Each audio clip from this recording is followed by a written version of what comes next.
This is the Bronx High School for Performance and Stagecraft in the South Bronx in New York City. It's largely African American and Latino. We also have some Asian students, some Indian students.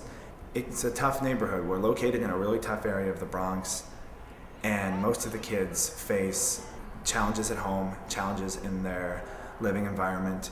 And we have a lot of kids who come here with emotional disturbances, with educational interruptions, and a lot of immigrant students.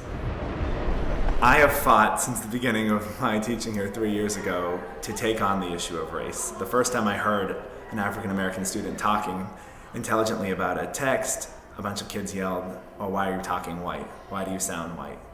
And this blew my mind, and we just stopped, and I said, so only white people can speak articulately about a text, because I don't believe that to be true. And we talked about it. We started talking about what our expectations for race is, what happens. And in the classroom, people break it down. And I say, do we see Patrick as an African American, or do we see Patrick as Patrick, the funny, smart kid who sits in the front seat? Or do we see Lauren as a Dominican girl, or do we see her as the loud, crazy girl in the corner? And I think the kids respond to that. I think the classroom is the most amazing place in New York City. You have kids from every race, every culture, speaking every language, and they treat each other as individuals. And I do think we are somewhat of a small microcosm of racial harmony, but those tensions flare. And if there's going to be a fight, if there's an argument or a disagreement, or if there's an altercation, those moments, the ugliest moments, are when race is often used, when racial epithets or insults go flying across the hallway. And that shows that they're there, that racism is in the back of our minds. And I think talking about it, I think addressing it, I think looking at it is far more effective than pretending that it's not there. I chose to run for president at this moment in history because I believe deeply that we cannot solve the challenges of our time unless we solve them together. Unless we perfect our union by understanding that we may have different stories, but we hold common hopes. That we may not look the same and may not have come from the same place, but we all want to move in the same direction towards a better future for our children and our grandchildren. I like about his views about the race and how he always says black, white, Spanish, Asian. He says all the races. So you can see that he's not focused on one group of people. He's focused on America as in general. He lets us know that no matter who you are and where you come from, you could have changed and become someone. Barack Obama is trying to make people understand that, don't vote for me just because I'm black, or don't vote for her just because she's a woman. Vote for me because my views are the same as yours, or you feel that I will be the best candidate. And he's trying to make people understand that it's not about race, and the media is just taking this race thing and just turning to something else, which he's trying to make people say that he's a man first instead of a black man. Just the fact that he wants to unify the country makes everybody's okay, agreeing, because we're tired of always being divided, Republican, Democrats, black, white, Asian. It's already tiring. Do you guys think that your generation, your group of friends, can you get beyond race? Or do you think that you'll be stuck?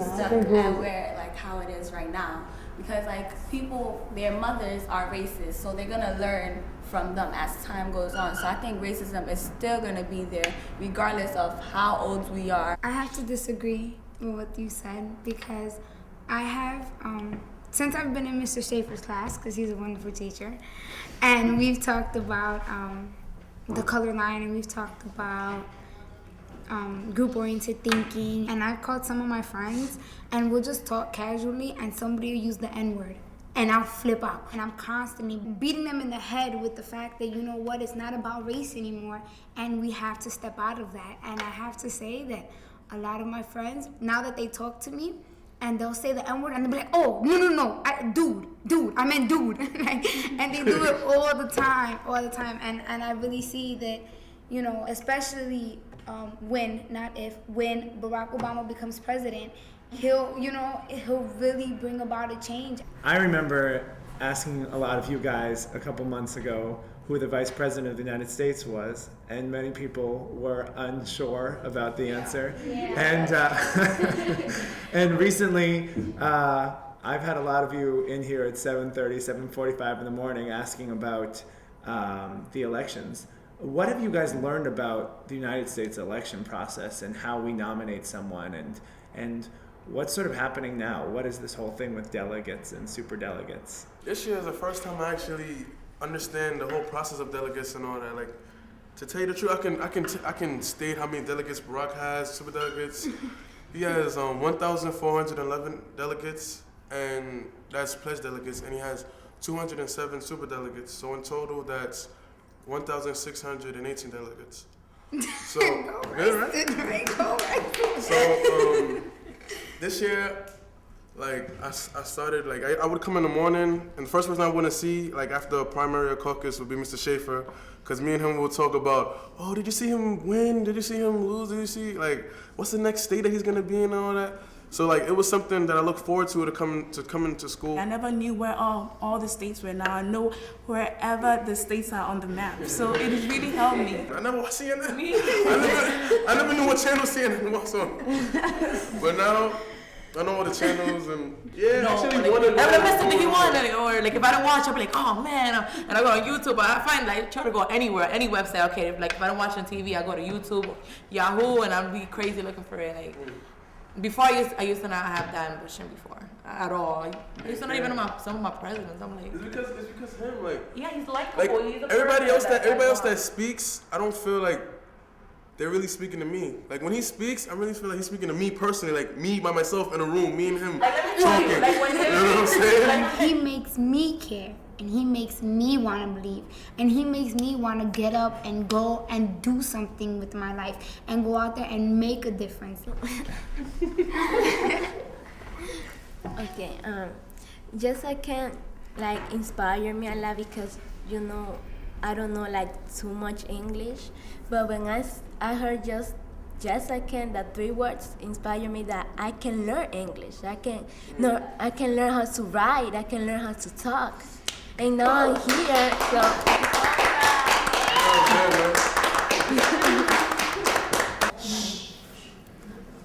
My name is Elisa Peguave, and I'm a freshman of Bronx High School of Performance and Stagecraft. And my speech is entitled, Yes We Can. People think that everything difficult is impossible, but they don't know that all of those impossible things are possible. We can make them happen. Yes, we can. We can love each other and peace will come to our nation. Yes, we can. We can be someone in life if we try hard and never give up. Yes, we can. No, we can't stay in the past. We must look toward our future. Yes, we can. Yes, we can. Yes, we can. It's like every little thing. Yes, like let's say the other day I was far away from the bus stop, right? And the bus was coming and I was late to school. So I'm like, oh man, I can't make it to this bus stop. And then I was like, no, wait, yes I can. And then I ran.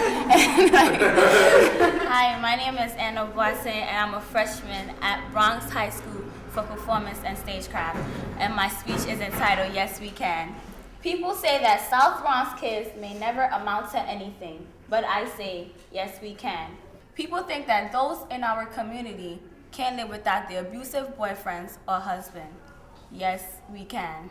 People say that the color of our skin can prevent us from getting far in life. Are you trying to tell me I can't get far in life? Well, sorry to disappoint you, because I can.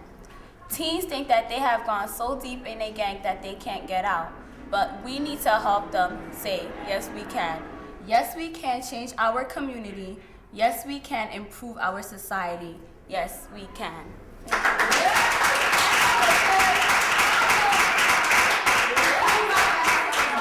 I love the feeling of knowing that, I can do it and I can be whatever I set my mind to be. And my uncle was telling me yesterday, you could be president. I was like, you know what? I can be president, and I believe it. And it's in other elections that we had, people always tell you growing up, oh, you can be president one day. You can be president. And you look at the TV and you're like, that don't look like me. I can be president. And now it's like, I can be that. I can do that, and it's wonderful. That's my favorite word. It's wonderful. Well, I never thought like a black man. I would be dead before a black man would be president. So like January comes and like he wins Iowa, and I'm like, wait a minute, he has a chance. He started winning a lot of states, and he started getting a lot of delegates, and he's in the lead. So I'm saying that he has a chance, and that makes me feel like I don't have to settle for less. You know what I'm saying? Like, as a black guy, I don't have to be an entertainer to make money, or I don't have to sell drugs to make money. I can do something in my government. I can be a politician. I can be president of the United States. Like, look at Barack Obama. If he can do it, I can do it too. Like, a lot of my friends feel that way. They feel like they don't have to follow the same perspective of a black man in America in the South Bronx that has to be in a gang or, you know, kill people and all that. You can actually do something to change the country, and that's what he makes me feel personally. Me and my friends and that. Now they say that he's attracting a lot of young voters, and I go for that. I'm young, you know, and I really feel that it's because kids growing up nowadays, they really don't have people in the society that they can look up to that really care about them. And I can say that he cares about what goes on in communities because of everything. My name is Nelson Trinidad. I'm a 9th grader at Bronx High School for Performance and Stagecraft. My speech is entitled, Yes I Can. Yes, I can fight my fears. Yes, I can be a leader for those that need to be led. Yes, I can unleash my pain in a positive way. Yes, I can be more dependable. Yes, I can be more responsible.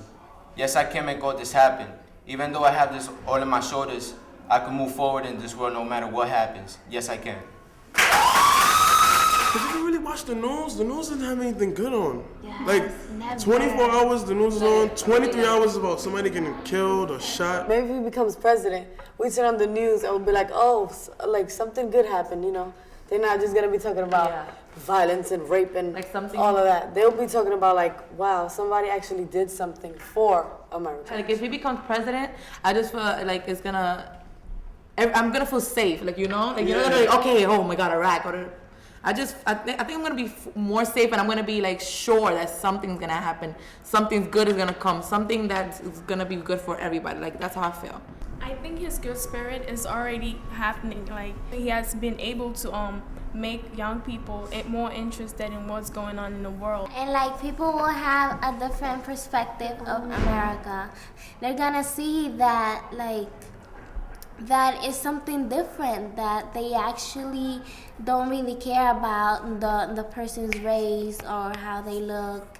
It's by what they know and like their knowledge and experience.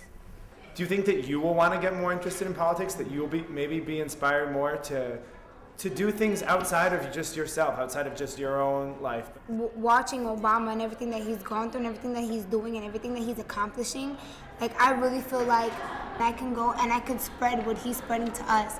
The barriers that he's breaking down in America, I can go, I can be an ambassador, and I can break those barriers down in other countries. And it's a wonderful thing, guys.